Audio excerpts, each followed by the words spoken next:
And today we are doing our Tuesday tutorial. We are talking about pelvic floor health again, just like we did last week.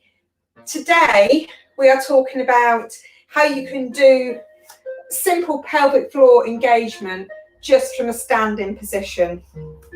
So last week we discussed about how important it is to keep the pelvic floor strong and to try and remember to do those very simple exercises regularly. So we can do them from sitting, we can do them from standing, we can do them from laying down, and it feels different each way you do them. So just to recap, the pelvic floor is like a sheet of, it's kind of like, you imagine it like a drum skin or a trampoline, and it's attached to the pelvis, front and rear, and also through the hip area. So you want to try and make sure that stays strong and taut, but also remains flexible, because if the pelvic floor is too tight, it can also cause discomfort in other ways, which we'll discuss at another time. So what we want to do is just make sure we're engaging those pelvic floor muscles, like that sheet of muscle or that like taut, like trampoline base.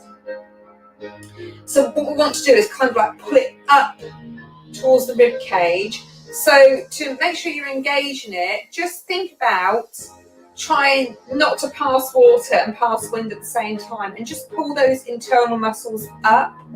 So some people like to do it like the floor of a lift, and then you're going to slowly release them. You can count how many seconds, say on average about 4 seconds, or it's just, if that's too much, just to actually get it to lift up and engage. So just imagine you are pulling up towards the rib cage and try not to pee or pass wind at the same time. And then you're just going to release those muscles nice and carefully. So again, pulling up,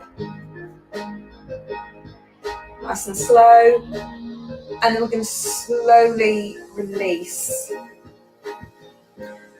So if you want to test the muscles further, you can also do some quick fire squeezes where you just squeeze and release, just to work those muscles, help keep them supple, keep them strong.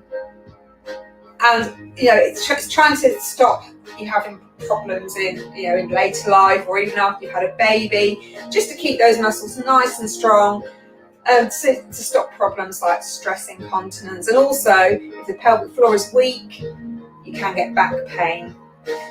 So let's just try that again. So if you stand, it helps if your posture is nice and tall as well, because again, if your pelvic floor is weak, your posture won't be great either. So we want to make sure those internal muscles, the basis of all the rest of the abdominals, get that pelvic floor strong underneath first. Just get used to working it. So we're going to pulling up towards the rib cage, hold those muscles up, and then slowly release off.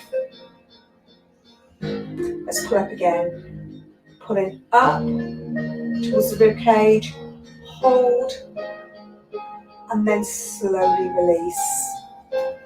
So if you could try and remember to at least do it once a day, ideally 2 or 3 times, when you're standing at your sink doing your dishes, when you're standing cooking, you're standing waiting in a queue somewhere.